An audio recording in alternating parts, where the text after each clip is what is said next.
All right, so you have been trying to learn your language, and maybe you've been trying to use this input-based learning method where you just kind of watch TV and read books. You are trying to figure out what exact type of content should you use. One option would be to just use content made for native language speakers. But the problem is that you're a beginner, so it's really hard to understand that kind of content. On the other end of the spectrum, you could try to go for a lot easier content, maybe content made for kids or made for language learners. But that has some problems too. Like if you want to go for children's content, that can actually still be pretty hard when you're first learning. And if you're an adult, you might find that kind of content boring and not really worth watching. You may have heard of this other option called graded readers. Here is one I have in Chinese. And these are books that have basically been written for adults who are learning a foreign language. And in the case of this Chinese graded reader, one way that they have made it simpler is to limit the number of characters used. Now this can be good, but one problem is that a lot of adults might find this content kind of boring. And even if you're not one of those people, for most languages, there is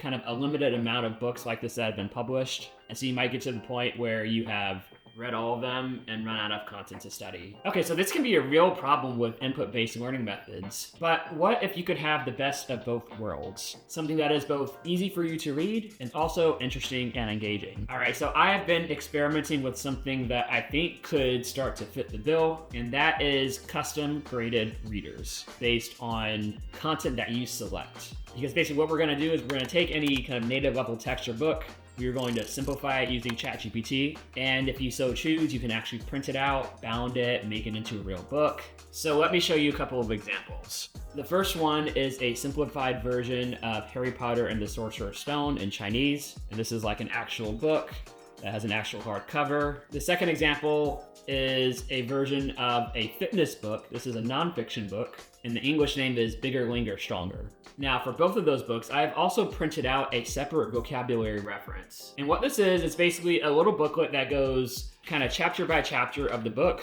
And what it has is a list of all of the words that I don't know in a given chapter, written in order of appearance in the chapter. And so it has not only the word, but it has a short definition. So then basically what happens is I can be reading this book, and let's say I come to a word that I don't know. Well, I can look it up in this book, say, okay, that's what that means, and then go back to this book and keep reading. And so what is this video gonna be about? Well, I'm basically gonna show you how to do this entire process from beginning to end. And specifically, I'm going to be showing you how to produce this, which is the second Harry Potter book, Harry Potter and the Chamber of Secrets, and then how do you produce a vocabulary reference like this. And then if you are still watching the video at that point, the last thing that I will show you is how to create an audiobook version of the book.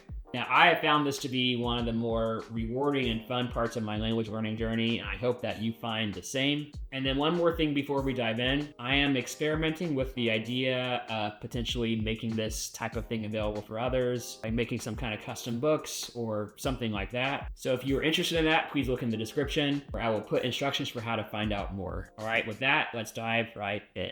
Okay, so step one, finding your text. For this project, you are going to need the actual digital version of the book that you want to convert. And the most important part is that you need to be able to copy and paste it so that you can actually input it into ChatGPT. The first thing I want to do is have a bit of a discussion on ethics. And the reason is, for any copyrighted text, book vendors are not always providing a version of the text which you can actually copy and paste into ChatGPT. And so to do this, you're probably going to have to break some kind of DRM or find another source for getting your text. So if you're going to go through this process, what I would recommend is that you actually buy the book. Even if the version of the book is not the one that you're actually going to use to put into ChatGPT, I think it's only fair to compensate the original authors and publishers. Or if you really want to be in the clear, the other option is to use something that is not copyrighted. For instance, there are lots of books that are already in the public domain because their copyright has expired. So if I were going down that route, I would use books like Alice in Wonderland, Wizard of Oz, The Time Machine, The Art of War. There are lots of potentially good options if this is the way that you want to do it. Okay, so with that out of the way, how do you go about finding this text? The easiest and most straightforward way is to see if this text is available on one of the ebook stores that are out there. I've actually had pretty good luck with Google Play Books. They tend to have books in quite a few different foreign languages, and they are downloadable into EPUB format. But you can also try to see if one of the countries where your target language is spoken has another ebook store available. Okay, and so by the end of this step, you should have a version of the book that you can copy and paste into ChatGPT, and you are ready for the next step.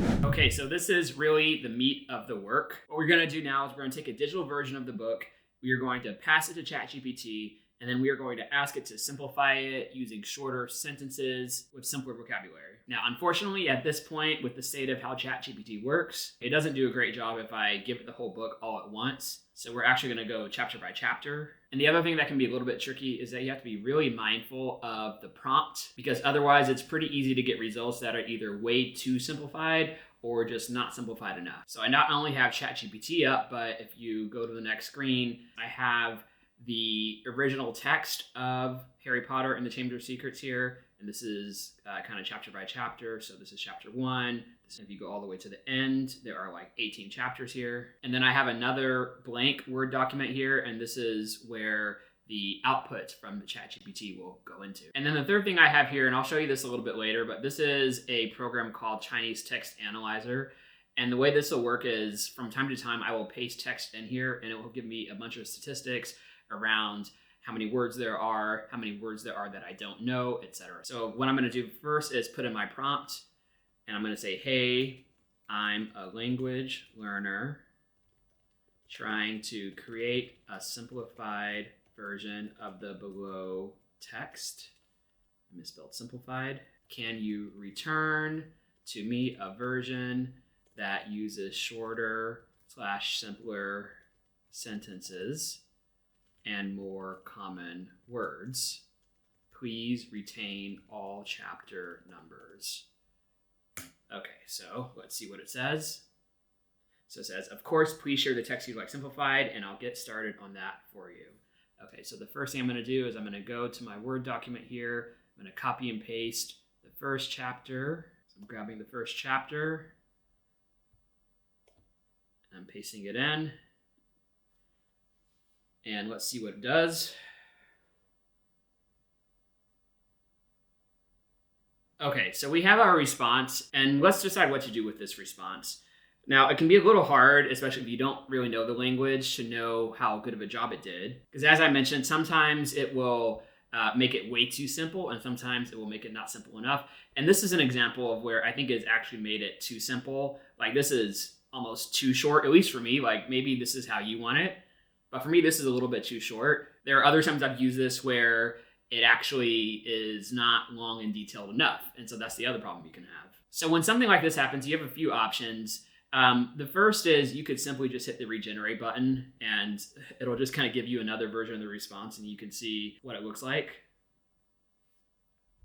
Okay, so this one is a little better. It's still not quite as long as I would want it. I think it simplified it a little bit too much. So the other thing that you can try to do in this case is you can say, actually, can you try it again, but make it less simplified? I'd like you to retain more of the original detail and dialogue.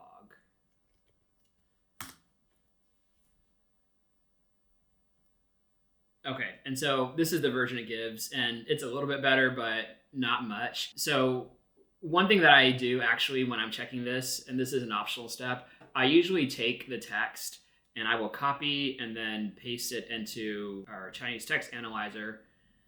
And what this has is a few things. It has, first of all, it has the original text here. Red are words that the program thinks I don't know, and then white are words that it thinks I do know. And what I've done is I've provided a list of words beforehand that I already know. And then there's a bunch of statistics here on the right-hand side. There's the total number of words in this, which is 440. And then another important one is the number of unknown words in this case, which is 110. Now, this could be fine, but I would say that when I did the first Harry Potter book, I usually like the chapters to be a little bit longer, targeting more like 700, 800 words. But maybe for you, this is fine. Okay, so now you can see that there could be quite a bit of trial and error involved in this process. When I did the first Harry Potter book, I had to regenerate every chapter probably like 3 or 4 times until I was happy with the output. And even after that, it was still a bit inconsistent from chapter to chapter around just how much simplification it did. And so what I did was I created a custom GPT, which makes this a bit smoother. And this is what it is. It's called Chinese Simplifier. And this GPT adds a couple of things. First of all, it has the prompt built in so that I don't have to type it out. And then the second thing, and this is something that I think has helped a bit, this GPT has a file pre-uploaded,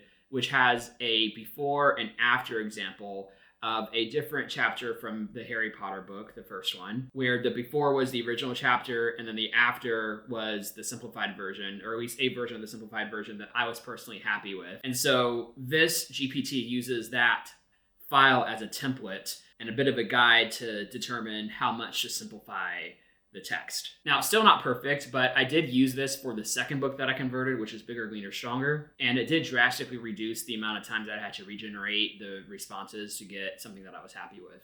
So let's try this with chapter 1 again and see what the output looks like.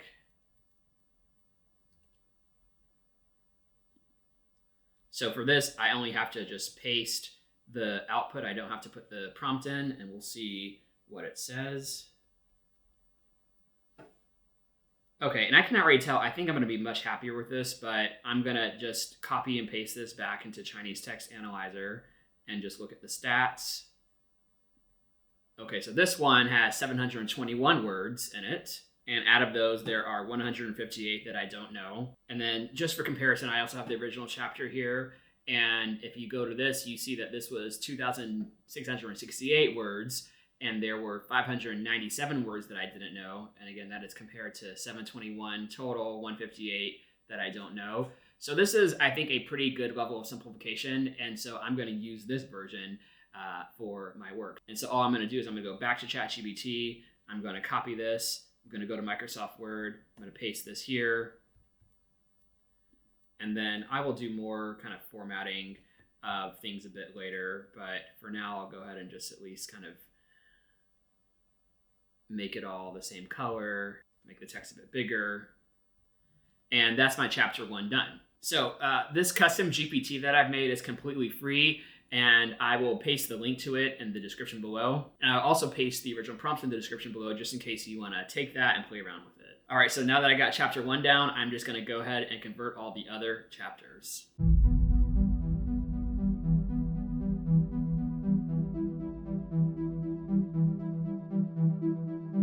Okay, this is gonna take a little while, so I'm actually gonna go get some dinner. I will come back to you after I have finished with the whole book. Okay, so I ended up doing that over the course of the rest of the evening, and for most chapters, it actually worked pretty smoothly. There were a couple of chapters I had to end up doing more than once, but overall, the length of the final book is about where I want it, and at the end of the day, I think that that is all that matters. All right, so just to give you an idea of how it turned out, the original book started out at 282 pages and 98,000 words, and the simplified version of the book is 50 pages and 13,000 words. So I would say that's some pretty good simplification, reduced it down by about 85%. All right, so congrats, that is the meat of the process. And as I mentioned earlier, you can really stop here if you want to, but I still do think it is worth it to go all the way and turn this into a real book. Okay, so the next step is formatting your text. Now, at the very least, you probably want to do at least some basic formatting of the text. For instance, you probably want to make sure that each chapter starts on a new page. So if you look at the version that I have here, you will notice that there are a lot of different colors and a lot of different underlines and some numbers. Now, basically, if you study Chinese, you may know that Chinese is a tonal language. So each character has its own tone that you have to pronounce it at. So one thing that I wanted to do is give each tone some color coding so that you can tell which tone it's supposed to be. So that's what all these colors are. And the other thing that the program does is it goes through and it adds special formatting for words that I don't know. And so if you zoom in, you'll see there are some underlines here, and then there are some number annotations as well. And when I show you later the vocabulary reference that I print out to the side, which has for each chapter all of the words that I don't know, you'll see more how I use this. Because basically what it'll be is, in that reference, it'll have all of these words that are underlined, and then the number in that reference will match to the number that is here annotated by each word. And so I will be able to just look back and forth and say, like, okay, this word here is word number 3 in the reference. I can look at the word number 3 in the reference, see the definition, then come back to this. Go to the next one. Okay, here's another one that I don't know. Number 4, go to the reference, etc. Now, oddly enough, a lot of these that have been marked are ones that I actually do know already. So it's not perfect, but it's pretty good. Okay, so one other thing that I've done is I've gone through and added page numbers to the footer. This is pretty easy to do in Microsoft Word. But that's especially important because when we go and print it out, you're going to want a good way to actually keep track of the pages. And then another thing that I like to do, if possible, is to add some chapter pictures. So if you read the original Harry Potter books, you know that there is an illustration at the beginning of each chapter. And so I have gone and found those illustrations on this website. And so literally all I do is I click in, skip the Google ad, copy the image, paste the image here, shrink it a bit, and then when you print it out, it's going to be like you're reading the real book. So let me go through and add all those chapter pictures.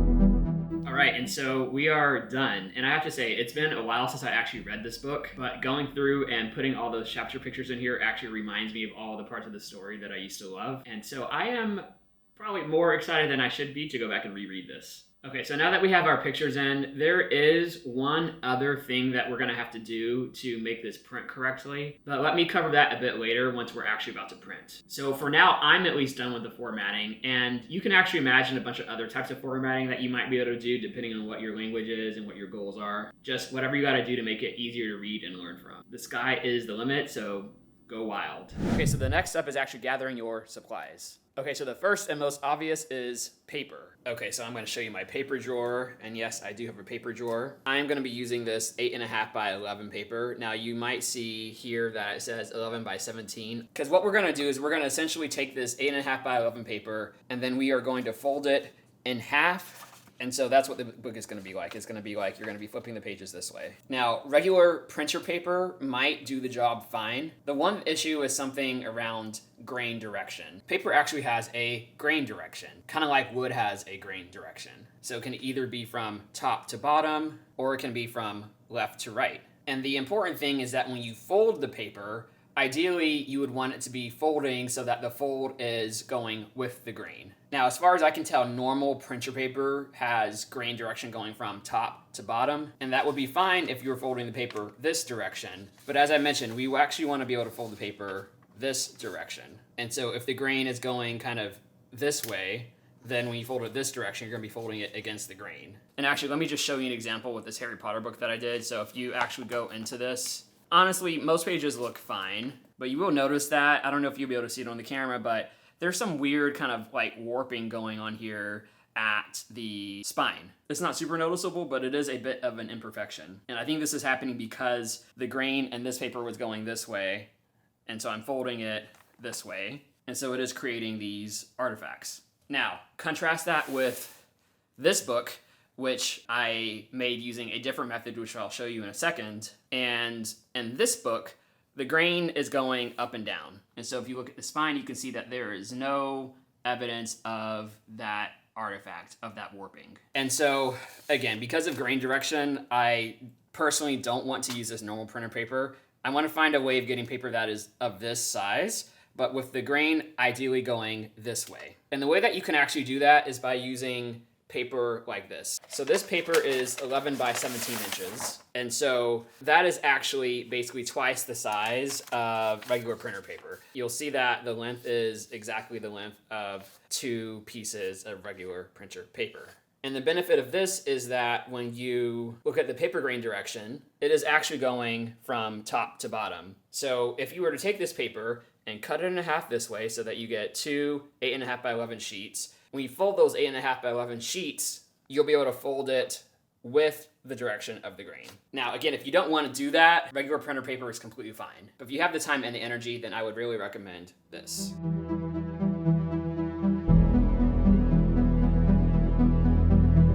Ah, shit, I messed that one up. Cut it at the wrong size. Make sure that you're using this ruler up here.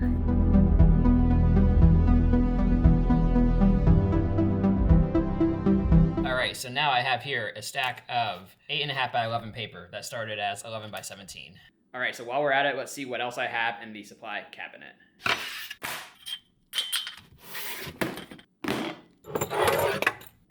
Alright, so let me show you some other supplies. The first is I have an art mat here. We're going to be doing quite a bit of cutting and poking and prodding, and so you want a surface here that you don't have to worry about getting ruined. Then you also want a ruler. We're going to be doing quite a bit of measuring, so this is going to come in handy. All right, and then let's open this little box.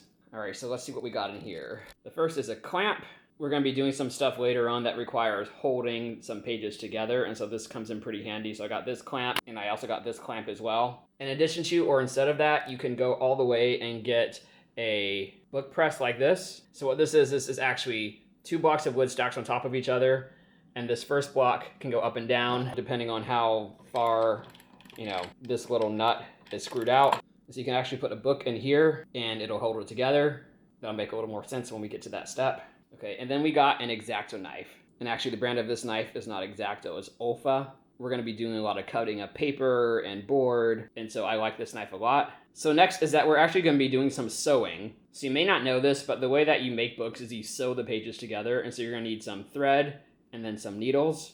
Now, if you want a ribbon bookmark built into your book, you're going to need some ribbon as well. You're going to need some beeswax, and this is for the thread. I don't know if this is fully mandatory, but this is something that I like to have on hand. I'll show you later. Then one really important thing is glue and a brush. There's quite a bit of gluing involved, and I think you could use regular Elmer's glue, but this glue is made especially for bookbinding. And then you're going to need a bone folder, and this is just basically, I guess it's maybe made of bone, I'm not quite sure. But this is going to be useful for folding things. If you don't have one of these, I'm sure that there's some substitutes you can use at home, but this has actually made my life a lot easier, so I do recommend getting it. All right, and then when you get to actually binding the book, if you want the little fancy headband that goes on the inside of the book, actually let me show you what that is. You see how this book has this little nice headband here? Just makes it look pretty. So that's what this is. It's pretty optional, so if you don't want it, you don't really have to do it. And then this, I forget what this is called. This is like cheesecloth or something, but this is useful for the actual bookbinding process. Again, I think optional, but recommended. I should have brought this up earlier, but I have a triangle, which is useful when measuring. You're going to be doing some punching of holes through this process, so this thing is called an awl and comes in handy. There are some steps of the process where some sandpaper is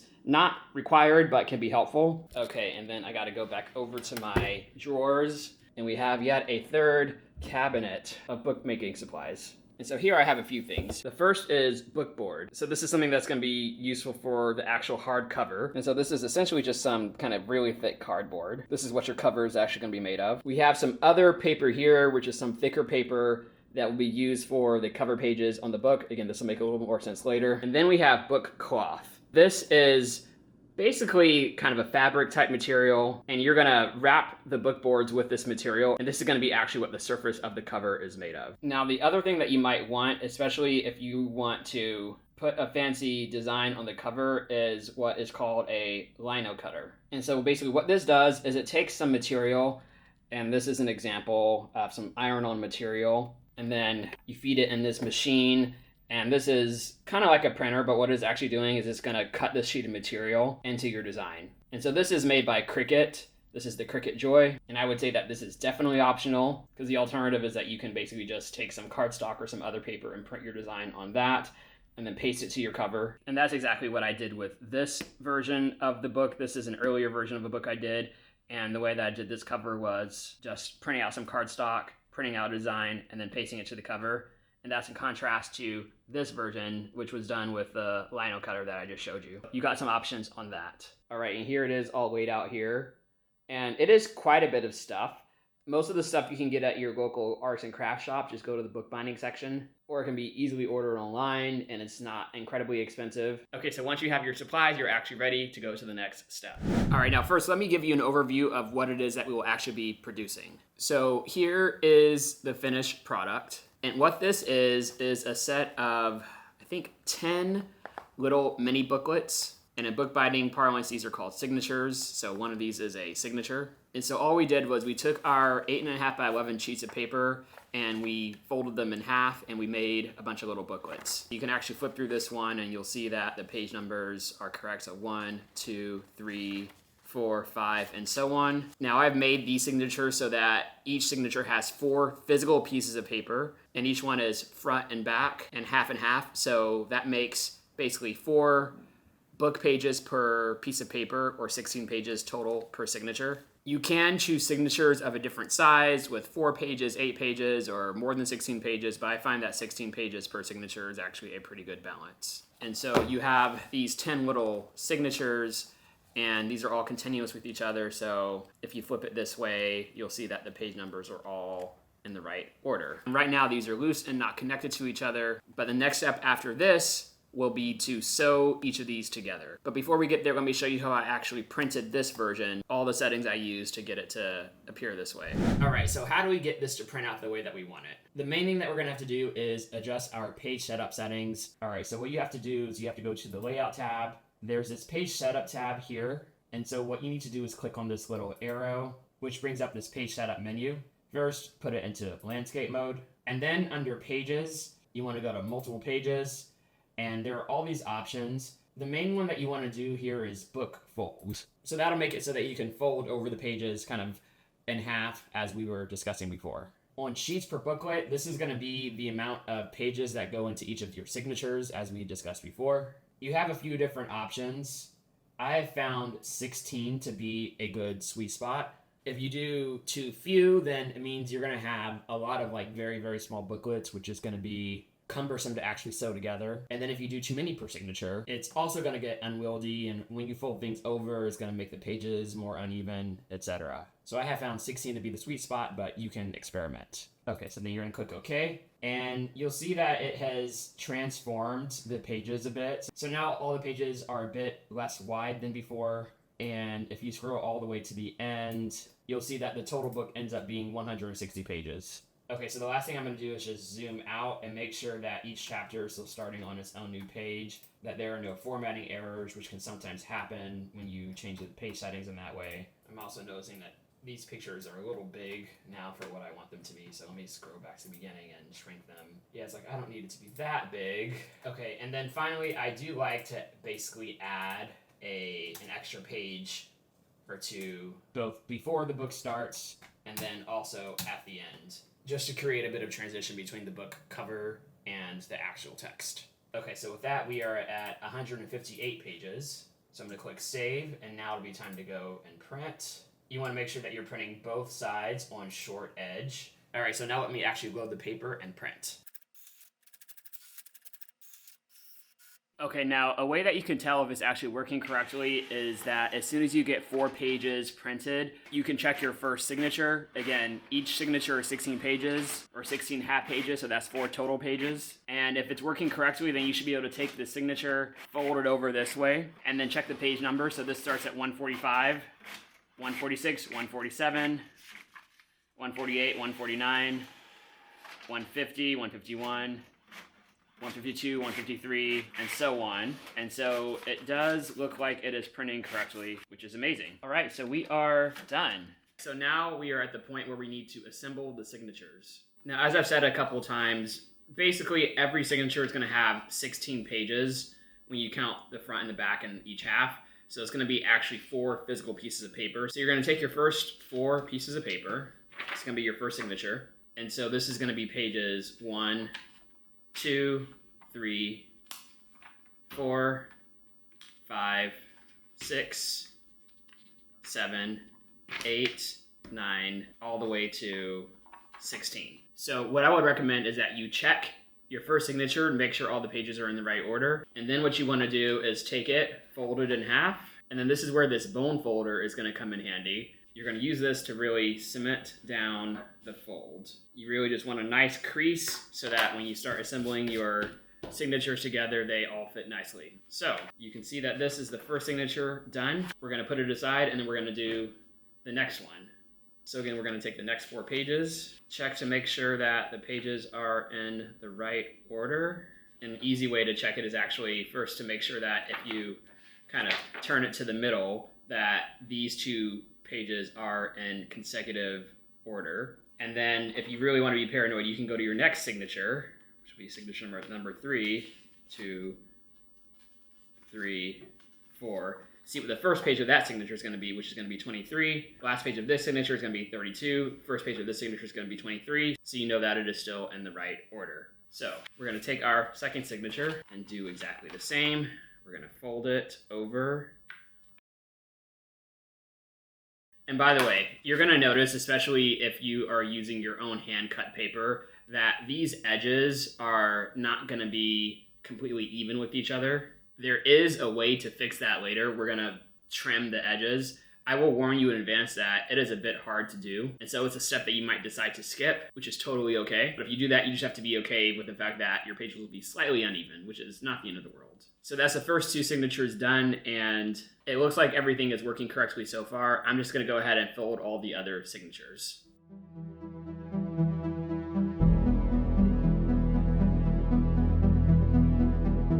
Okay, so we have all of our signatures. And let's count. There's 1, 2, 3, 4, 5, 6, 7, 8, 9, 10. So 10 signatures, not too bad. And it's like you can already start flipping the pages and it is already starting to feel like a real book, which is amazing. And now you are ready for the next step. All right, now this is the meat of the bookmaking process. And it is a bit of an arts and crafts project. What you're gonna end up with is this text block. And you can't really see it, but it's gonna have all of the signatures stitched together using a needle and thread. And then there's gonna be glue on the spine.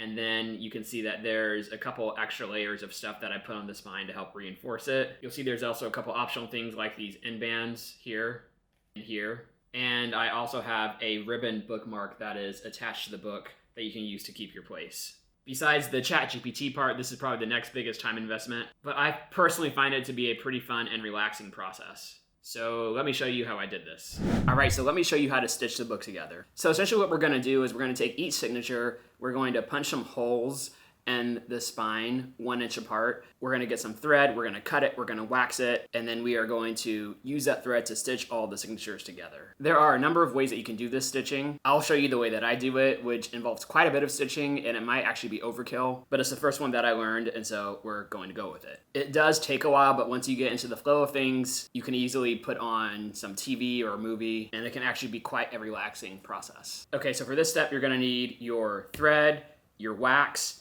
your awl, your needle, and a pencil, and then also a ruler. Now the first thing that we're gonna do is we're gonna punch some holes into the spine. The way that I do this is I take the first signature, put it on my mat, take my ruler, and then you're gonna make a mark halfway across the length. This is 8.5 by 11 paper. This side is 8.5 inches, and so we're going to make a mark at 4.25 inches. And then you are going to make marks every inch.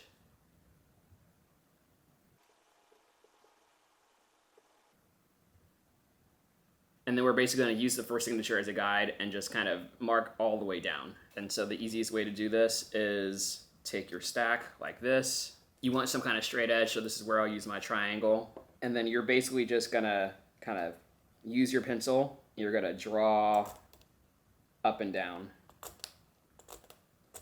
So now if you look, you have this first mark here, and you've just kind of drawn a mark all the way down the edge of the spine. And now we'll just do that for all of the other marks. So now what we basically have is evenly spaced 1 inch marks going up and down the spine. Okay, so now we are going to thread our needle. And you're going to unwind some thread. And I like to basically unwind 2 full arm's lengths. So I'm gonna go second arm's length. And the reason I do that is because when you are threading, you're going to be threading in and then kind of pulling it out. And so if it's longer than your arm's length, you're gonna have to like keep pulling. And if it's too short, then you're gonna need to rethread your needle a lot of times. You're still gonna have to rethread your needle sometimes, which I'll show you how to handle later. But I think 2 arm's lengths is a pretty good balance between those two. So you have your thread cut, and then this is where the beeswax comes in. Now, I don't know if this is fully necessary, but what I've been taught to do is you take the beeswax and you kind of just run the thread through it, like so. And apparently this helps with, I don't know, making it so the thread doesn't tangle as much, maybe making it so that it doesn't rip the paper as much. I don't really know, but I've been told to do it. So then you're gonna thread your needle. You're gonna run it all the way through, and then you're going to just tie a knot at the end. So you have this knot, and then you're gonna cut the excess thread, and then you're gonna have your needle and thread. Now you might notice that I'm using a hooked needle, and that's gonna make it a bit easier for the type of stitching that I'm gonna be doing, but if you don't have a hooked needle, you can just use a regular needle, it's totally fine. Okay, so now we're gonna start punching some holes into the paper. We're gonna take the first signature, and what I like to do is actually kind of unfold it and then fold it back the other way so that your pencil marks end up on the inside. And then all you're gonna do is you're gonna take your awl, you're going to start poking holes at each mark.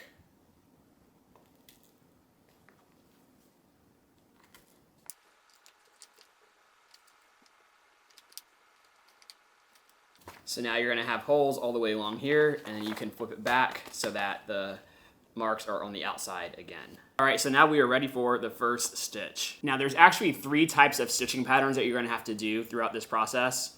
You're gonna use one type for the first signature, and then you're going to use a second type for the second signature. And then once you get to the third signature and beyond, you're going to be using a third type. Seems excessive, but at least once you get to that third signature, there's no more types after that, and it's just smooth sailing. So let me show you the first stitch that you're going to do for the first signature. You're going to take your needle, and the way I start is at the bottom. So this is page 1, and I start at the bottom hole on page 1, and you start on the outside at the spine where the pencil marks are, and you put the needle through the hole.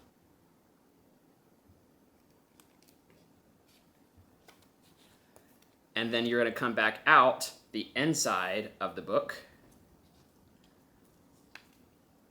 and thread the needle through. And pull, but not too tightly. Congratulations, that's your first stitch. So then the next one is you're going to still be on the inside, and you're going to go through the next hole from the inside to the outside. You're come back out the outside. Again, pull tautly so that there's no slack here, but not too tightly. You're going to be on the outside, and you're going to go back to the inside, from outside to inside.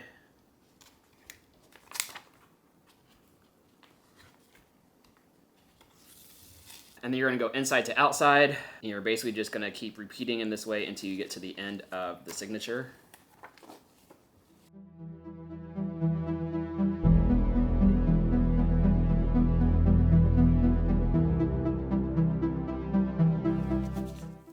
Okay, so then once you get to the last hole, you're going to be at the top of this first signature. You're going to be on the inside of the book. So now all you're going to do is you're going to repeat that process going from top to bottom of the book. You're going to be on the inside. You're going to go from inside to outside.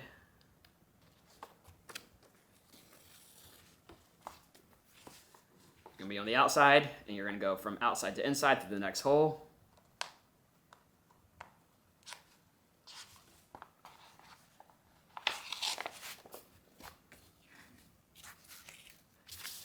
And then you're going to be on the inside again, and then you're just going to repeat that until you get back to the bottom of the signature.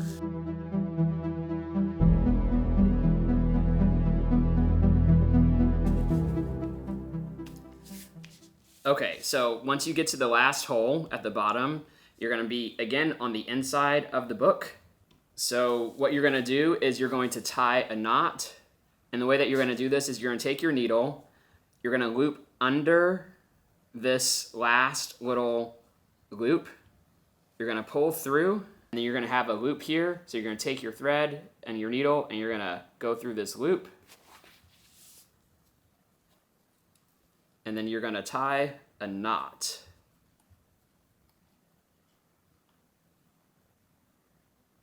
And then you're still in the last hole.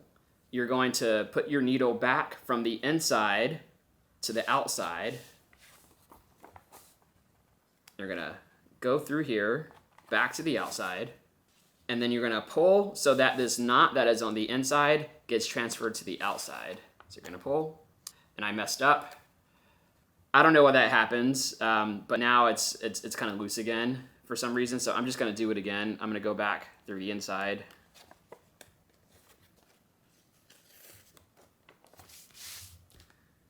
Maybe this time I'll tie 2 knots, see if that helps. Okay, I've tied 2 knots here, so I'm going to go from the inside to the outside again.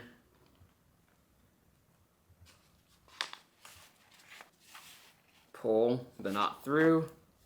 Okay, so I think that's okay. I basically now have my knot on the outside. The thread here got a little loose, but it doesn't really matter. Once you get to the end of the book, it's not going to be a big deal. Now you're going to be, again, this is the bottom of the book here, and now you're going to be on the outside of the spine. We need to now take our second signature, and we need to do the same thing, punching holes along this. We're going to unfold it, fold it the other way, take our awl and punch our holes.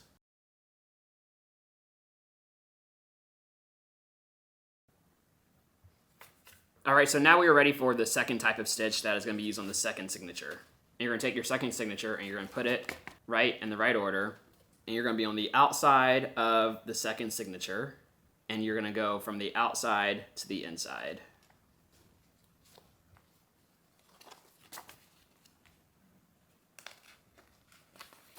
You're going to pull it through.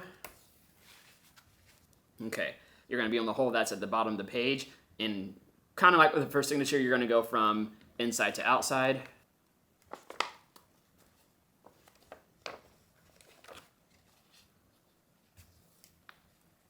Try to pull as much of the slack as possible without pulling too much.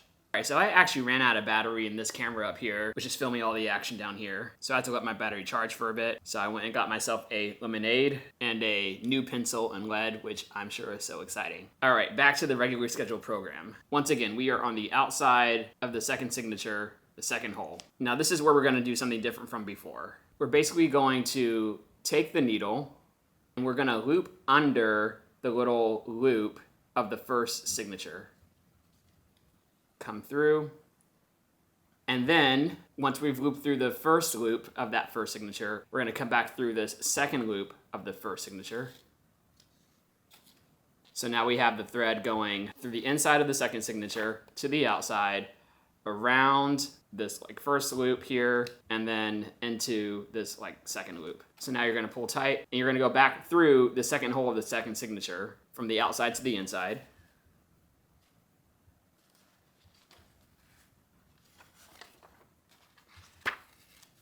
So now you will be back on the inside of the second signature. Okay, so then you're gonna go to the third hole. You're gonna go from the inside to the outside.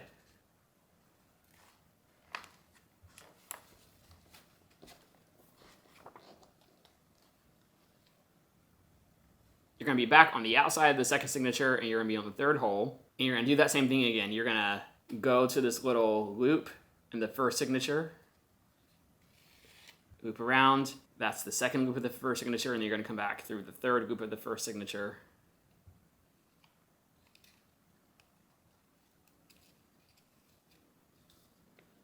So now you're gonna have attached yourself to the first signature through looping around these two loops. So now that you've done that, you're gonna go back through that same hole so that you'll be on the inside of the second signature once again. And then you're essentially just gonna continue that same process until you get to the end of the second signature.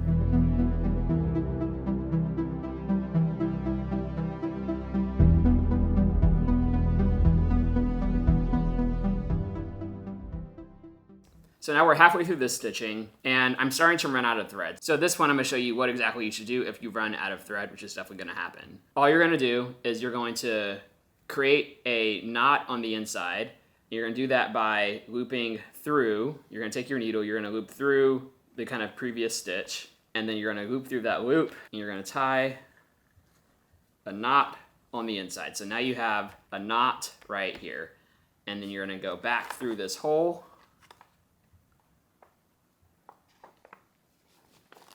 and you're gonna be on the outside, and you're gonna pull that knot through as much as you can without ruining anything. And so now you're gonna be on the outside again. This is your thread, and there is a knot right here. You're gonna take your scissors and you're gonna cut the thread.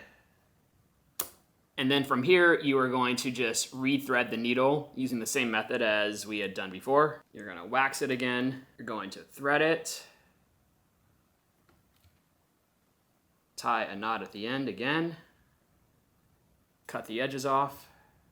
And then what you're gonna do is you're going to go through that same hole that you just came out of. You're gonna go from the outside to the inside, right next to that knot that you just made.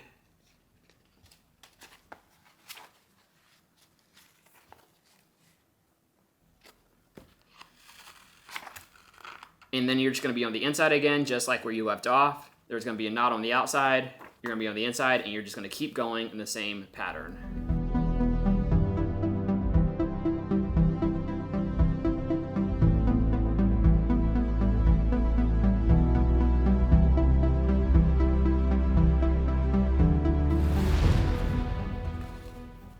Okay, so then when you get to the outside of the last hole, you're gonna be on the outside of the spine. You're gonna do one last loop around the little loop of the first signature, like so.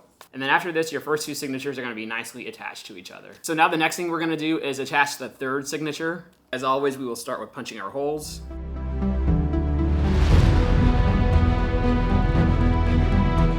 Now, as I mentioned before, this is going to use a third and final stitching pattern. So what we're going to do is we're going to line it up, make sure that the pages are in the right order. And similar to before, you're going to start by going from the outside to the inside of the third signature. This is going to be the topmost hole. Then you're going to be on the inside of the third signature. You're going to go down to the next hole from the inside to the outside.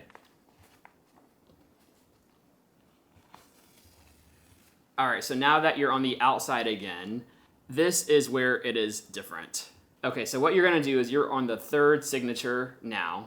You're gonna go between the first and the second signature. So what I'm gonna do is I'm gonna put the needle, poke it through, and then I'm going to open it up.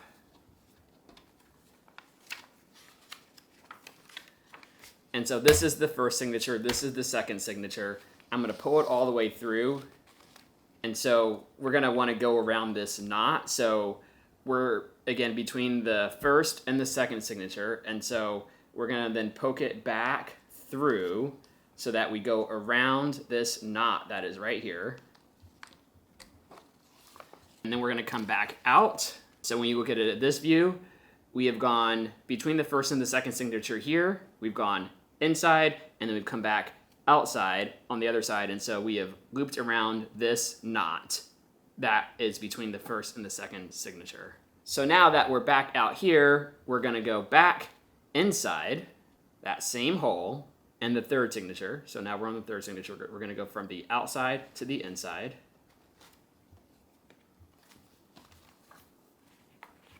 Now we're back on the inside of the book. So that is the third stitch, and we're basically gonna continue that on the way down. And then the rest of the book is just going to be going back and forth with that same stitch. So again, we're on the inside, and let's go back to the outside. And again, you're going to go between the first and the second signature. And this is why I like having this hooked needle, because instead of kind of poking the needle through, then opening it up, and then coming back out like I just did the first time, instead you can just take this hook, go between the first and the second signature around this knot. So you can see that the needle is now starting here and then going in and around this knot without having to open the book up again. Then you're just gonna pull it through. It's easy to get things tangled here, so you gotta be careful. So now you've gone around this knot once again. You're on the outside, you're gonna go from the outside to the inside on the third signature.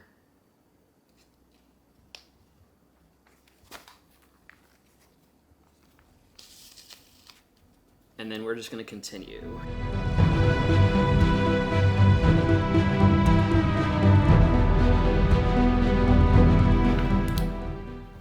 So we're just going to do the same thing one more time. We're going to go around this knot between the first and the second signature.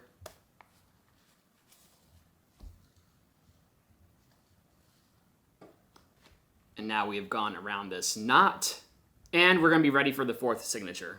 And you're just gonna do all the other signatures exactly the same way. I have like 7 signatures left, and this does take a while. There are some stitching types you can do that involve much less stitching than what I'm doing here. You can look those up if you would like. But for me, it's nice outside, kind of dress for warm weather. I'm gonna take this outside.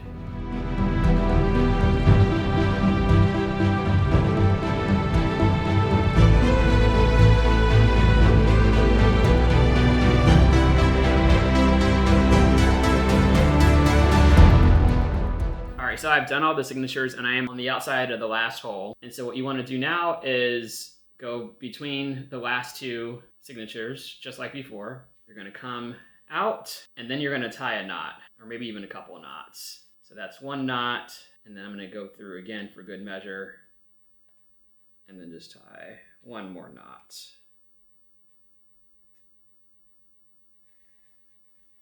And then you're just going to cut it. And then you're done with the text block. So now you can just page through it, and at this point it is really starting to feel like a real book. All right, so I'm gonna do a few other things before we are ready to add the hard cover. The first thing that we need to do is put some glue along the spine. So the tricky part is that you're gonna need a way of standing the book up so that you can kind of have it freestanding and then put the glue on. You can kind of do this in a few ways. If you have one of these clamps, then you could just kind of clamp it like this and kind of have it stay somewhat freestanding. That's fine. What I usually end up doing is using my book press as well as a couple of scrap pieces of board. all I do is I open up the book press, and then I take our book and I put it in between the boards, like so, and then I just put it in the book press like this, and then clamp it down. So you have this. Don't stress out too much about this. Any way that you can get it to just stand up is fine. So then you're going to take your glue and your brush. You're going to put a little bit of glue across the top. You're going to brush it.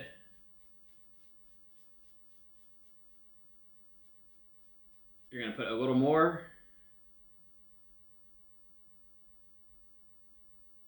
You're going to brush it again. And then we're basically going to wait 15 to 30 minutes to let this initial coat dry, and then we're going to add another coat after that.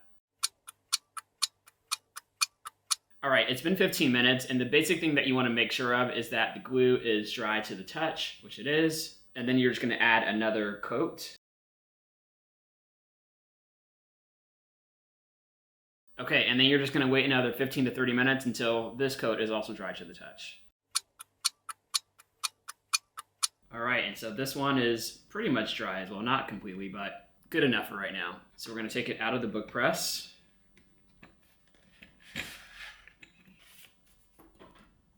And the next step is that we are going to add some end pages to the front and the back. This is optional, but I think it makes the book look better. So the first thing that you're going to do is you're going to take some paper. What I have here is just some kind of thicker decorative paper I bought at a craft store. And then you want to measure out 8.5 by 11 because that is the size of the paper that went into the book. So we're going to do 11. And this is where I like to use the triangle because it just helps me get a bit of a straighter edge. And then we're just going to draw down the page. Then you want to measure 8.5.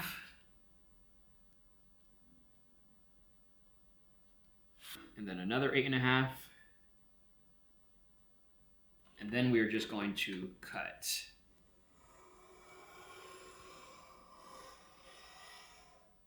All right, so now we got our 2 pieces of paper. I definitely messed that up. I noticed they're not exactly the same size, but hey, it's okay. We're gonna take each of these and fold them in half. Again, using that bone folder. All right, so we got these, and then basically what we're gonna do is we're gonna take the first one, attach it to the front of the book, and then we're gonna take the second one and attach it to the back. And so it's gonna be like this, front and back.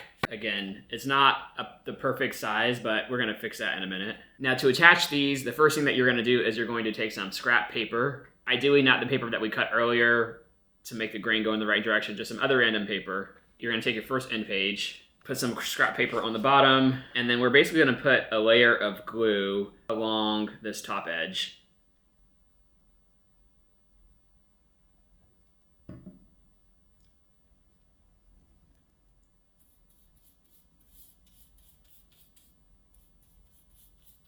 And then once you have some glue going along here, you're gonna attach it to the book. Just like so, and it's gonna glue pretty fast. So then let's do the other one.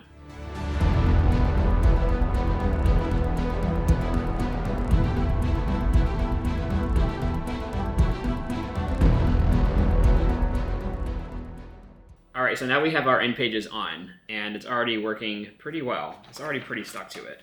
So now we're gonna do a bit of an optional step, which is to trim the edges of the book so that they are all even with each other. If you look closely at the top of the book, you'll see that these edges are not really even. If you look at the side of the book, you'll see the same thing. You might decide that you want to just live with it, and that is totally okay. Or you can endeavor on the adventure of trying to fix it. Now, this is not for the faint of heart, because what we're going to do is we're going to take our knife, and we are going to basically trim the edges. And this can be hard to do well. I tried this with a few other books, and what ends up happening is you're trimming and you're trimming and you're trimming, and it's really hard to get it even, and it just makes the edge all messed up, and it makes it look worse than it does at the start. So that was before I found the right knife, which, again, I'm using this Olfa brand. And the most important part is that you want a blade that is not going to flex at all. Before, I was using this other X-Acto knife, and the blade here is just a lot weaker. And so when you're cutting and you're cutting, the blade is going to be kind of bending all over the place and it's just going to mess you up. So don't use this one. I'm going to show you what it looks like. What I would recommend is that Before you try it on your actual book, try it on some scrap paper to see if it actually works so that you don't mess up the book that you've already worked so hard on. So the first thing that you want to do is you want to make sure that you have a sharp blade. And the way to make sure of that is to start with a new blade. So you're going to cut off this old blade here, put it to the side. And then what you're going to do is, and I'm going to flip my mat around, you're going to basically line up your ruler, and then you're going to be cutting against the ruler here. And you don't want to press too hard. You want to let the blade do most of the work. And you're just going to start with the first cut. See, I already messed up. So I'm going to go slowly and take your time.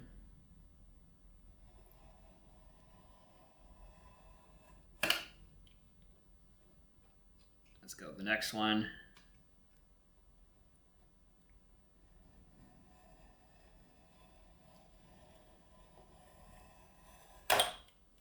And then you want to do your best to clear out the mess as you go, but you don't want to force it either. So if it's not really ready to come up, don't force it.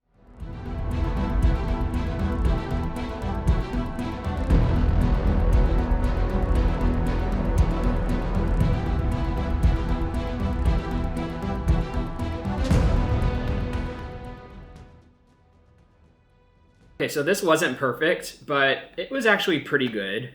You may not be able to see this that well, but I didn't really apply even pressure going from the top to the bottom, and so it is a little messed up here.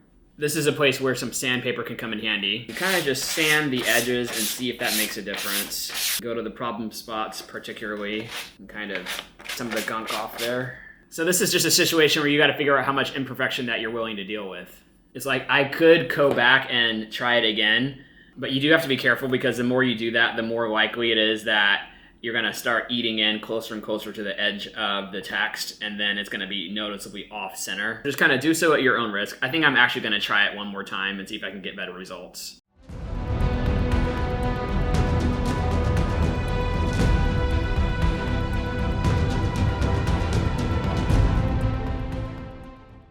All right, and I think that second time is a charm because that went a lot more smoothly.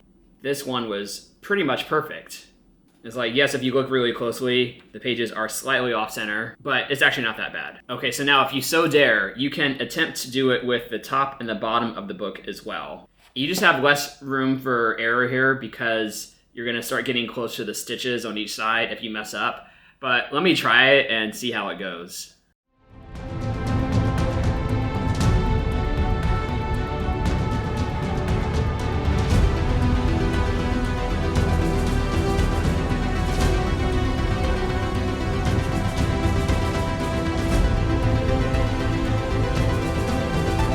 Okay, so I have quite a mess here, but the result is, I think, pretty good. The top and the bottom were definitely a lot harder to do, and they didn't really come out perfectly.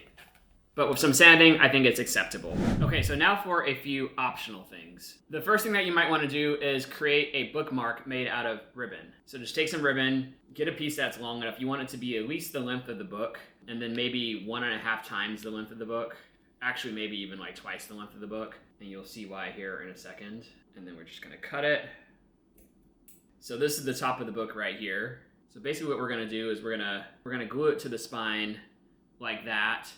And then it's gotta be able to also go all the way down to the bottom so that there's enough room kind of when it's sticking out the end of the book. We'll take this other end and cut it later. But for now, you just wanna take some glue.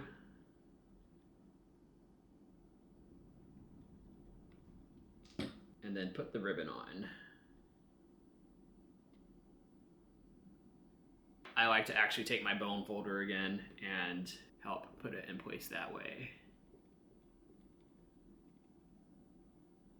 Okay, so the next thing is if you want to put a head and end band along your book. So I'm just going to open it up, and the way it comes is kind of this, strip here. So all you want to do is you want to cut it so that it's the right length, kind of just the width of your spine. And then you want to take some glue and put it on. Try to make it even. And then you're just going to repeat for the other end. You're going to glue. And then make it as even as you can. There's a little bit of overhang to the sides of the book, but it doesn't really matter that much. And if you really care, you can also just trim it off. Okay, and then the final thing is we're going to take this cheesecloth thing that I mentioned before, and we're going to put it along the edge of the spine, and that's just going to basically add some extra stability. I don't really know what it does, but apparently it's supposed to be good. So when you unfold it, it looks like this. So all you want to do is measure out maybe a little bit shorter than the length of the spine, since you have your headbands there as well. And then what I've heard is that you want the width to be about 3 times the width of the spine. So that's 1, 2, 3.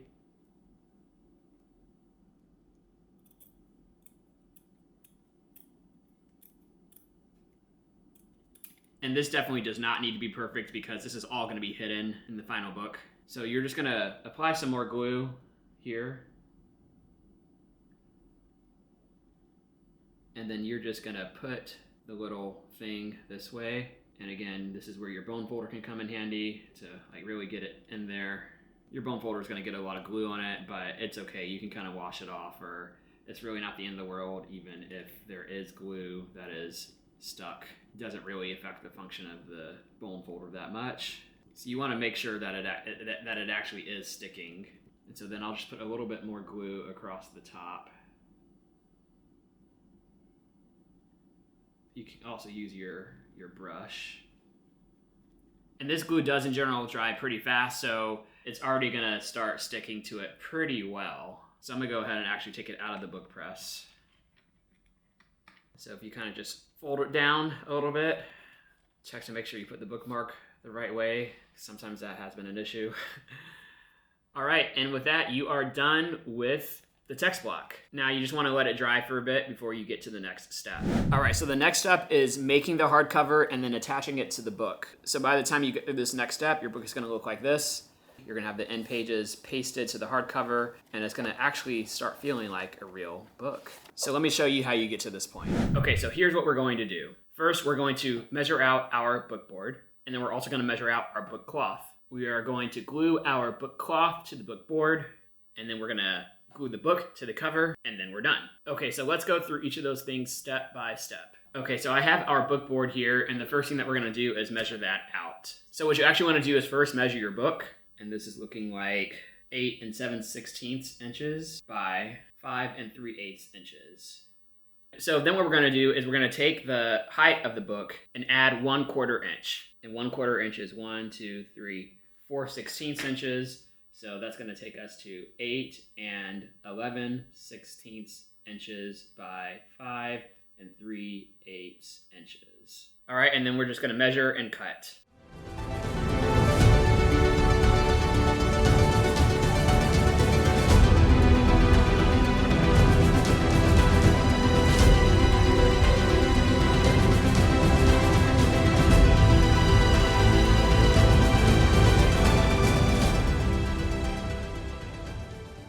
All right, so now you should have 2 pieces of book board that are approximately the same size of the book, except just a little bit taller. And then the next thing that we need to do is get the board for the spine.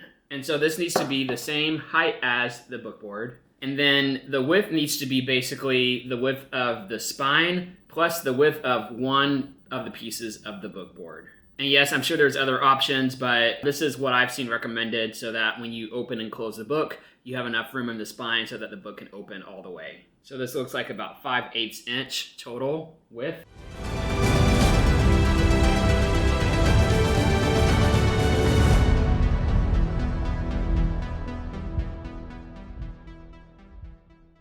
All right, so we'll just check that to make sure it works. And that looks pretty good. All right, then the next thing that we want to do is measure out our book cloth. So just flatten it out. And then for a book of this size, I usually start with a piece of book cloth that is 11 by 14 inches. And another step later, it will get trimmed down a bit, but 11 by 14 is where I start.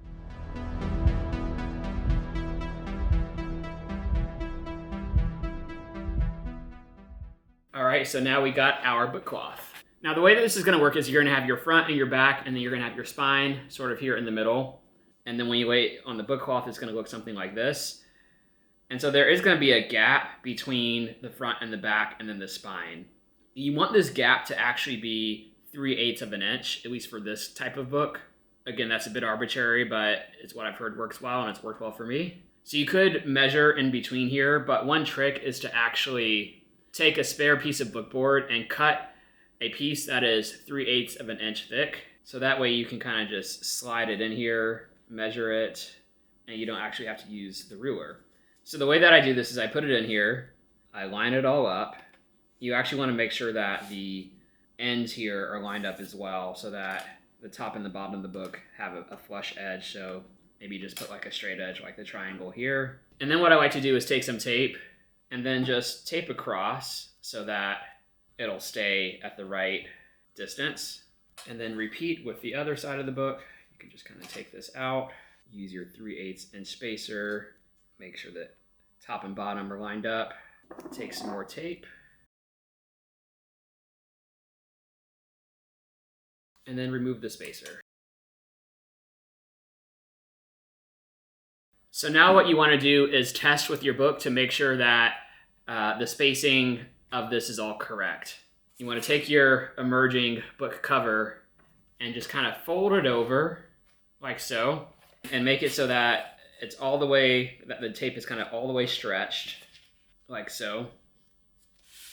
And actually I like to do it the other way with the tape on the outside, otherwise the tape might start coming up and it might mess up the step that we're about to do here in a second. Okay, great. So what you're going to notice is that the hinge gap looks pretty roomy, but that's normal. What you want to pay attention to is how much space there is at the edges, kind of between the edge of the end board and the book, or what they call the overhang. And what you want is about 1/8 inch of overhang all the way around. So here, here, and here. And what's almost always going to happen is that the top and the bottom of the book are fine, but that there might be too much overhang if you look at the side of the book. If I look at this, it's like, yeah, I have about 1/4 of an inch of overhang here versus 1/8. So you want to just measure out 1/8 of an inch of overhang. And then you want to trim down the edge of the book so that you just have 1/8 of an inch.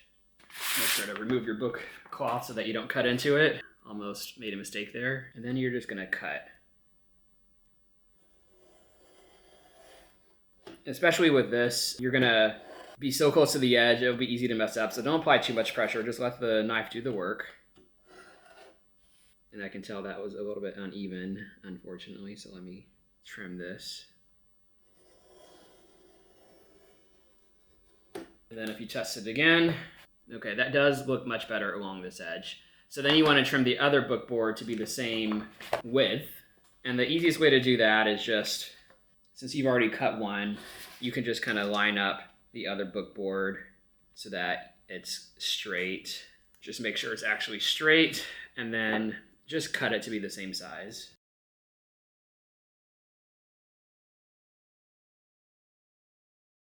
All right, so now you have your book board cut to the right size. So then you want to bring your book cloth back. And then what we need to start doing is gluing the book board to the book cloth.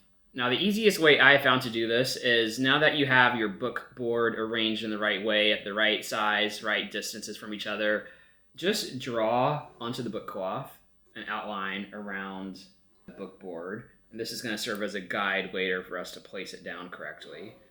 And this is all going to be on the inside of the book, so it doesn't really matter that you're making markings and stuff. Okay, so you're going to have your drawings down. And at this point, you can start removing the tape. It's totally fine. Okay, and then you're going to get your glue out again. And then you are going to start by gluing down the spine board. So all you're going to do here is take some glue and put it on the spine board. Brush it on. Try not to get too much glue on your fingers like I did. And then you're just going to place it on in the spot that you drew out. And then you want to turn it over and just use your bone folder to make sure that it's nice and smooth and even. Okay, and then you want to do the same thing with your first cover board.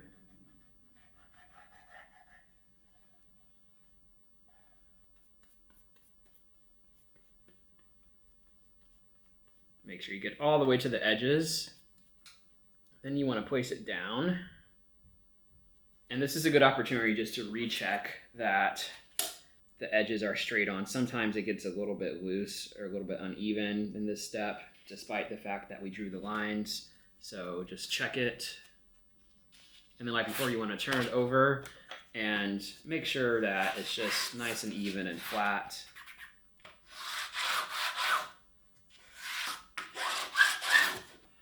And then you want to repeat with the other side. Alexa, add glue to the shopping list. Glue added. I'm running out of glue, so gotta add it to my shopping list. Okay, and then you're gonna place this one as well. Again, before you press it down too hard, I do recommend making sure that the edges line up reasonably okay. Doesn't have to be perfect, but you wanna get it as close as you can. That was good. Go ahead and smooth it out on the back.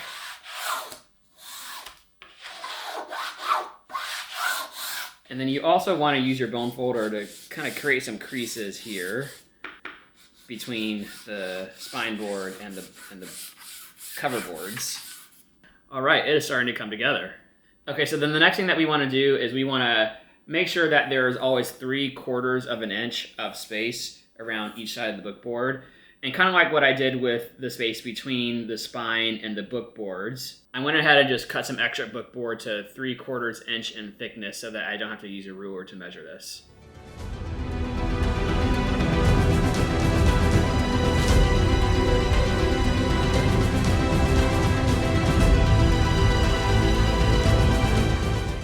And then we're just going to cut again.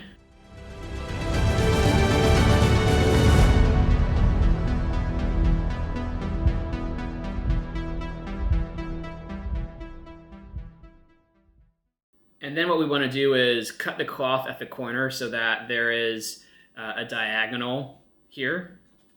You want to be careful how you do this. You don't want to cut all the way to the corner here. You want to actually have a little bit of space between the corner here and then where you're going to cut.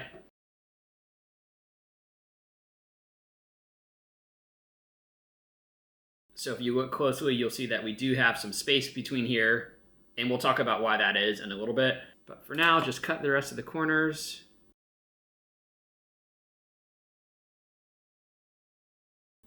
And then we are ready to fold over and glue in these turnovers. So let's take some more scrap paper and put some under the book cover. And you're going to start with the top and the bottom of the book. You're just going to put some glue.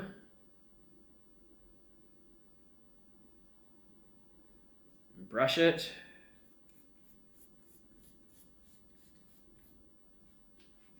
And then you're going to fold over.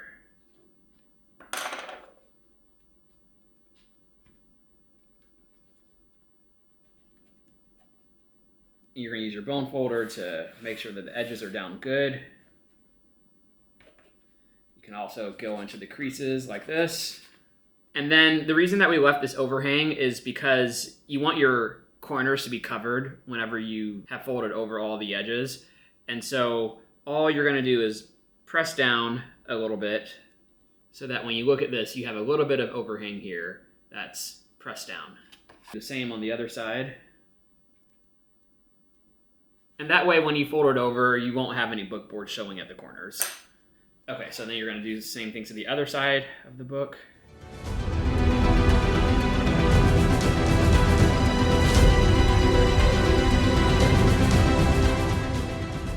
And then you're going to go to your sides, follow a similar process. And then the other side.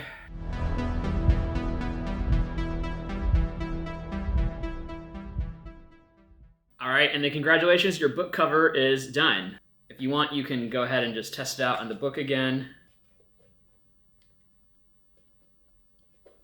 It's like, wow, it is really coming together. Okay, now our last step is attaching the text block to the book cover. So what we're gonna end up doing is we're gonna take these end pages and we're gonna put some glue here and then we're gonna stick it to this side of the book board and then we're gonna flip it over, do the same thing, glue, and then paste. Now the first thing that you wanna do is just cut off some of this cheesecloth thing so that it's at a 45-degree angle. Okay, and then you want to basically put your text block in the book, and you want to visually just note how much overhang there is, and just kind of remember that. Just fix it in your mind, because you're going to need to remember that in a second. So now for this step, you're going to need something to prop the book up against, and so I'm going to use this. And so what you're going to do is open the book up against the thing that you've propped it up against. You're going to want some more scrap paper, and you want to put it under this first end page, because we're going to be putting glue all over the place, and you don't want it to get all over the rest of the book. Now, before you get too far, just make sure that you have the same amount of overhang around the top and the bottom of the book. If you need to make any adjustments, go ahead and do so, because we're about to start gluing. Now put your paper in here, your spare paper. And then the first thing you want to do is glue down this cheesecloth thing. So just go ahead and glue this down. Okay, and then you're going to start putting some glue on the end paper. And then just make sure you're getting all the way out to the edge. And you see the book is moving around, so we're going to need to check the position again before we actually attach it, but it's okay. Okay, take this out. Once again, very important, make sure that the book is placed correctly on the board. Check especially the top and the bottom to make sure that there is about the same amount of overhang, which I believe there is. Okay, now moment of truth. The reason that you needed to remember how much overhang there is because we're going to flip this up, and the best way that I found to do it is just eyeball like how much overhang there should be here. So you're just gonna kind of flip this up until it looks like about the right amount of overhang. It's a little bit of a guesstimate, but you know, it works, hopefully.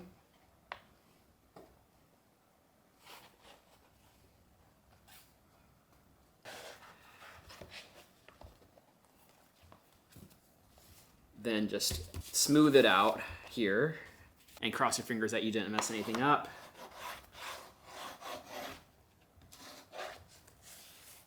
All right, and that looks pretty good to me. It actually is opening, but we won't really know until we get to the other side and glue that down as well. So one side down, one to go. Okay, so then we're just gonna repeat the process on the other side. Close the book, note how much overhang there is here, prop it open, take some more spare paper, cut these into a 45-degree angle,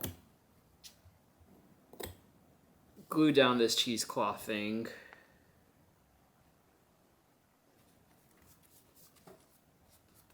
Add some glue to the rest of the end paper here.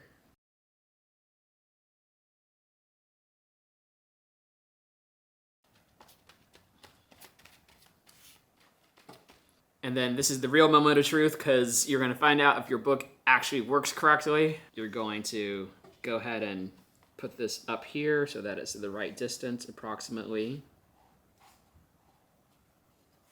And then we are going to try to smooth it down like we did with the other side. Almost messed up, but I think it's going to be good, hopefully. Definitely smooth it out with your bone folder. Try to get all those little pockets out of here. All right, and so I think we're good. I hope we're good. The real test is if you try to open the book and see does it actually open correctly. So let's try it. So far, so good. And it seems like it's working. If you open it to the middle, does it stay open? Yes, it does. It's great. Oh my God, I can't believe it worked again. So I like to just, one more time, go ahead and put in the little seams here.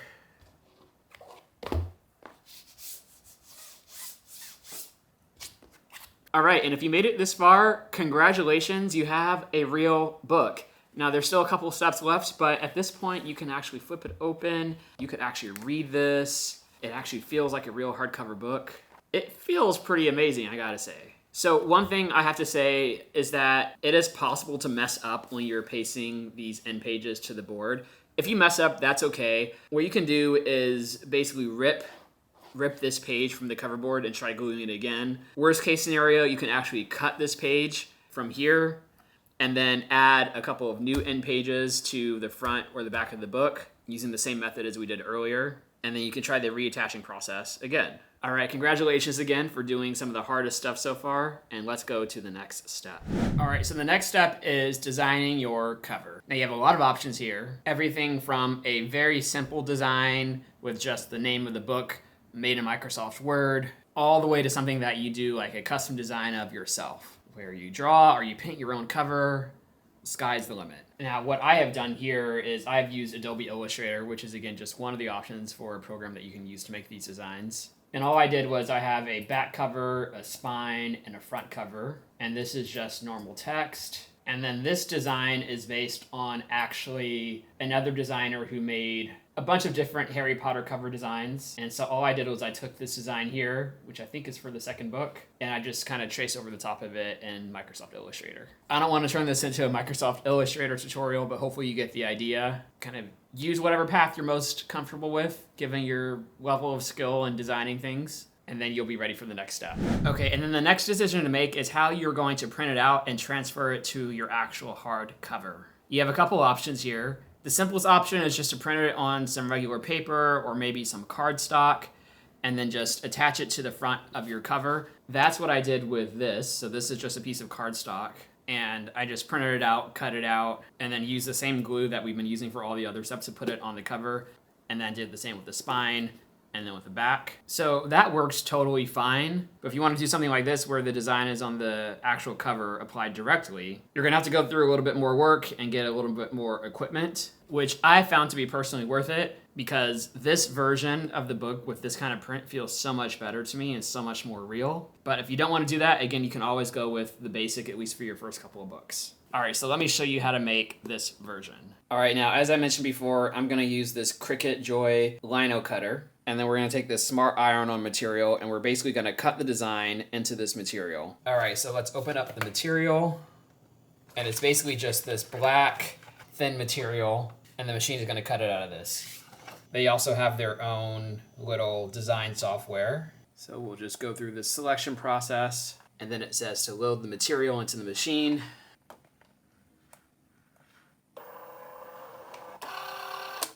All right, and then I just click go. And it's cutting, and you can't actually really see what it's doing, but it is basically cutting into the top layer, and we're gonna peel it back in a little bit once it's done. All right, it is complete, and then we just need to click unload and take it out. Now, it's gonna be a bit hard to see, but what you actually have is the design has been cut out of this part of the material, and it's gonna become a lot more obvious because we're gonna peel off the parts that are not part of the design here in a second. So first, we're just gonna cut down to the area of the design only.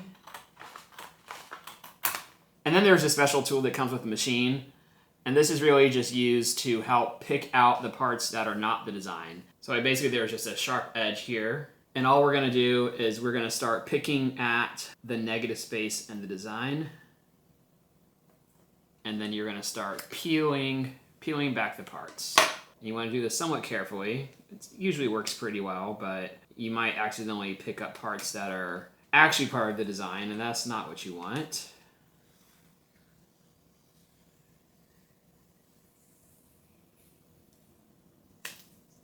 So now it's probably becoming a little bit more obvious. It's starting to reveal itself.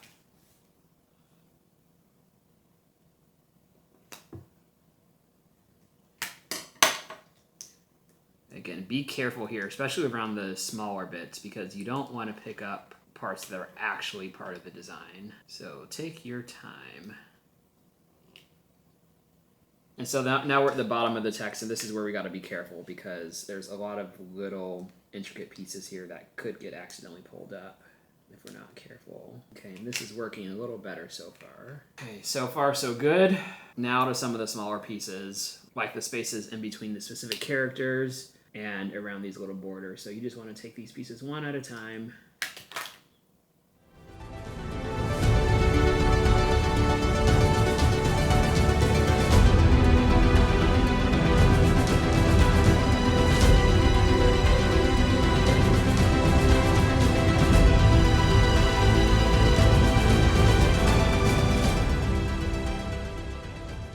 All right, and we are done, at least with the front cover. If you turn it over, you'll see that it is actually looking like what the front of the cover is supposed to look like. That took a long time, but what I'll say is that like a lot of the other parts of this process, it is kind of a relaxing activity, so you might actually enjoy it. Now to actually put this on the cover, you need to apply some kind of heat. You can use an iron, and that's what I did for my first book, and it worked fine for that book, but then I had trouble using an iron for other books. So the other better option is to use a device called a heat press, which is what I have here. Again, it might be a little overkill, especially if it's your first book, but I decided that this is a hobby I'm going to be invested in, so I went ahead and bought this. All it is here, under here, you have a surface that heats up, and you can just apply your design that way. So what I have done is I have just taped my design to my book just so that I have the placement right. And for this particular material, I have set the heat press to 315 degrees, and I'm going to apply it for 30 seconds. And you also want to apply some pressure to it as well. All right, 30 seconds. And you want to give it a little bit of time to cool. I think it's the cooling that helps it actually stick on the surface. So I'm actually just going to smooth it on to make sure that as it's cooling, it's actually adhering. So then what I do is I start to peel off and see if it's actually adhering. And it looks like it is for the most part. Now you might see that there are some parts that actually aren't adhering very well. And so you may have to kind of apply the heat again. Like don't rush it. Don't pick it up before it's actually adhering. So this side seems to be doing okay for most of it, almost all of it, not all of it. All right, and I think that's gonna have to do. It's actually not too bad. It got a little messed up here. You probably can't even really see it on camera, but I think I'm gonna count this as a win.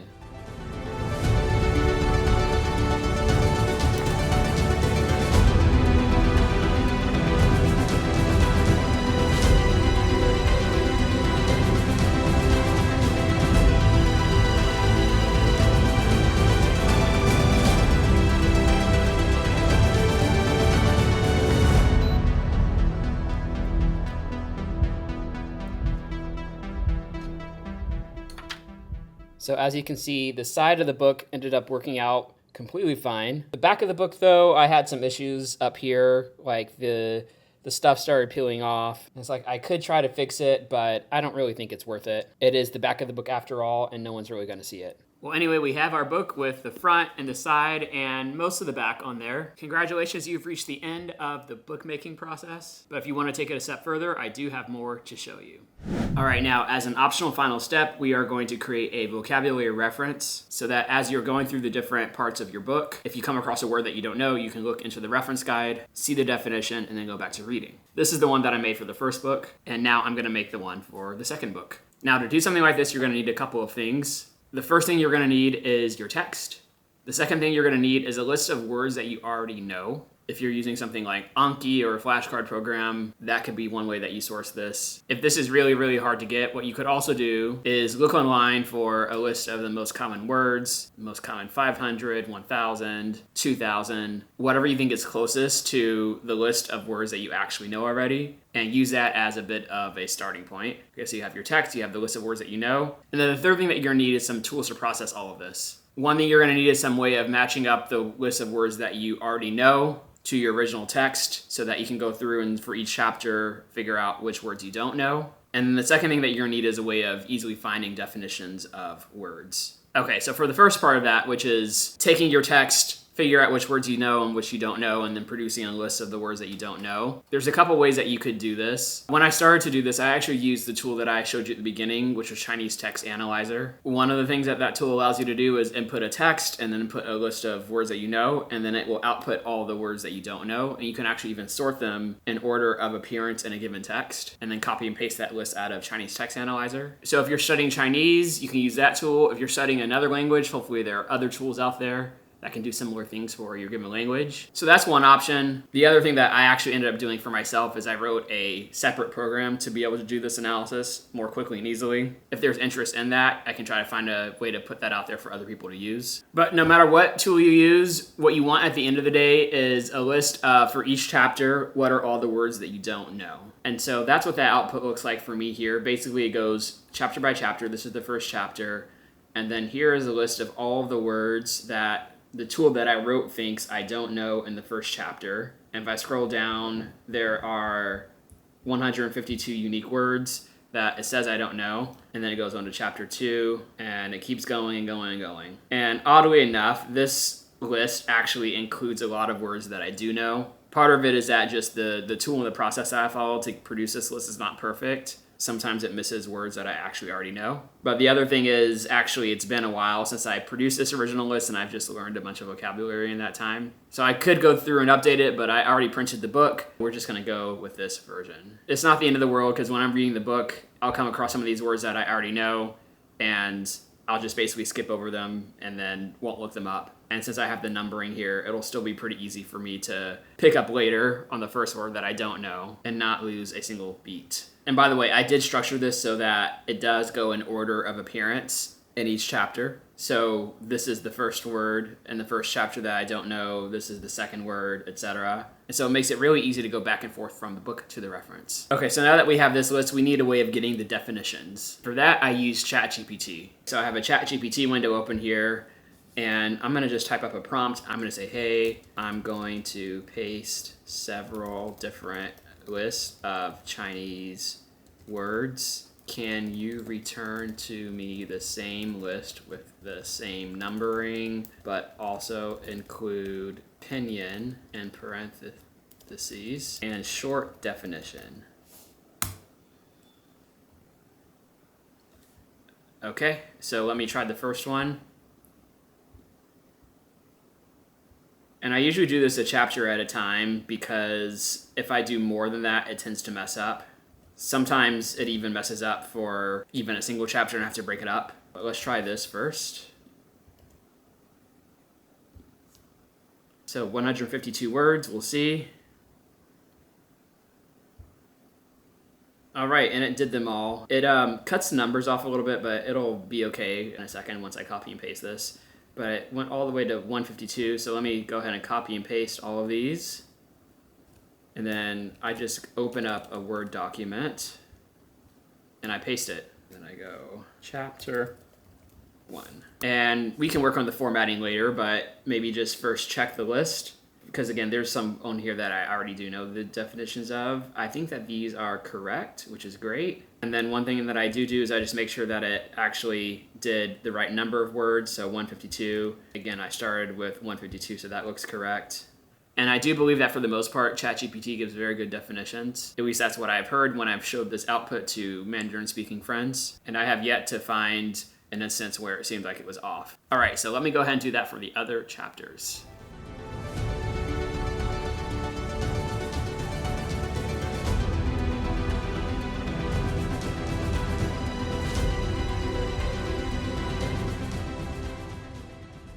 All right, you get the idea. Let me go ahead and convert the rest and then come back when I have the finished text.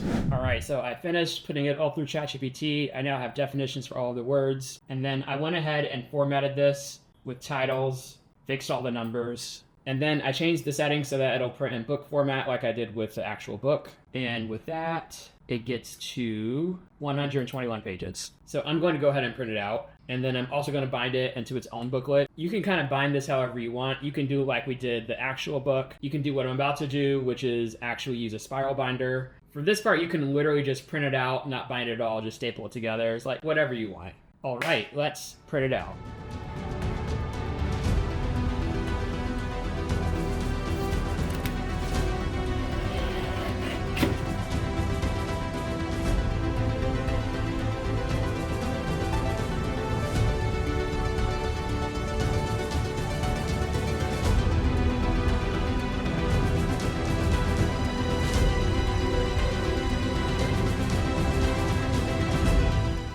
Front, and then you're going to take it back, and this is going to end up being your booklet. You're going to have two booklets. Now, to have it all stay together, we need to bind it, and as I've mentioned a couple times, I'm going to use a spiral binding using a machine that I have, which I'll show you in a second. All right, so this is my hole puncher machine, and all it is there's a bunch of little things that will, once you kind of go down on this lever, it'll punch some holes all along here. So if you're just dipping your toes into this whole binding thing, I think you can easily go without this. But all I'm going to do is adjust this little stopper here, and then I just put in, this is the first front cover.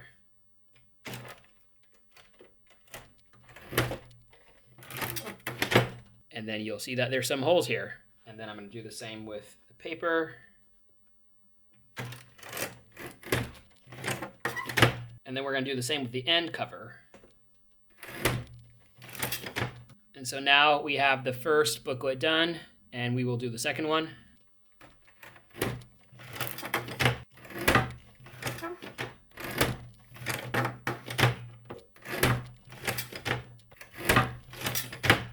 All right, and now I got the second book done. All right, so now the next part is to bind this spine here so that you can actually open it up and it'll all hold together. And for that, we're going to use this little spiral plastic binder thing. And all we do is we kind of put it in the first hole like so. Actually, let's do it the other way. So through the first hole, and then you're just going to wind it through, and you can see it's just going to go in very easily without you hardly having to do anything. My little machine comes with these little plier things, so you can just cut the ends here and just kind of twist it off. Do the same on the other end.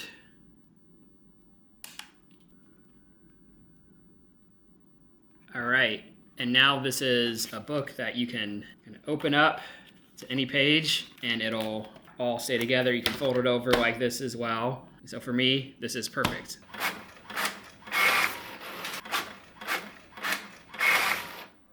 All right, and now these are finally done. And again, the way this works is that I have my book and then I have my reference, and it's like I'm reading, it's up, okay, this first word I don't know. Actually, I do know it, but that's neither here nor there.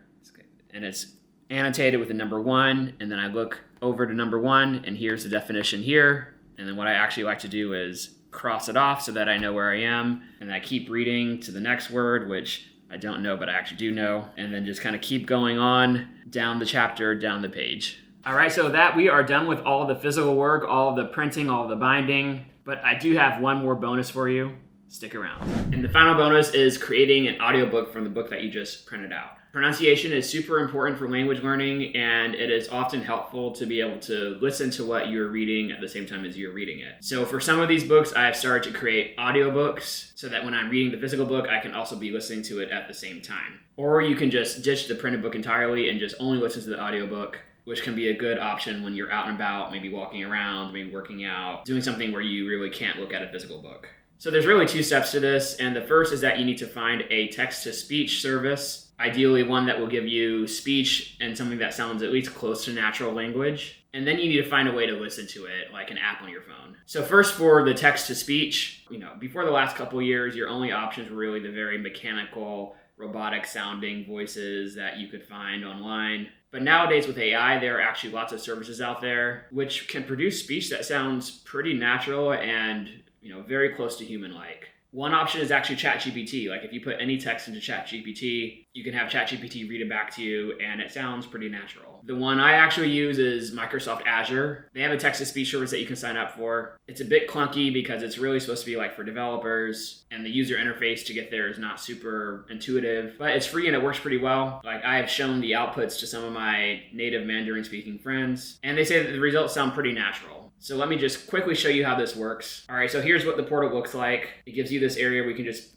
paste in some text. And so I'll go to the text version of the book. So I actually usually like to do this a chapter at a time. So I've just selected the first chapter, and I'm gonna paste it in, and then I'll just play sample. 最糟糕的生日，这天，与真路4号的早餐桌上又吵起来了。 Okay, and that's pretty good. And so all you do then is on this particular one, you need to save it. And then you need to export it. You can export it to your local disk as an audio file.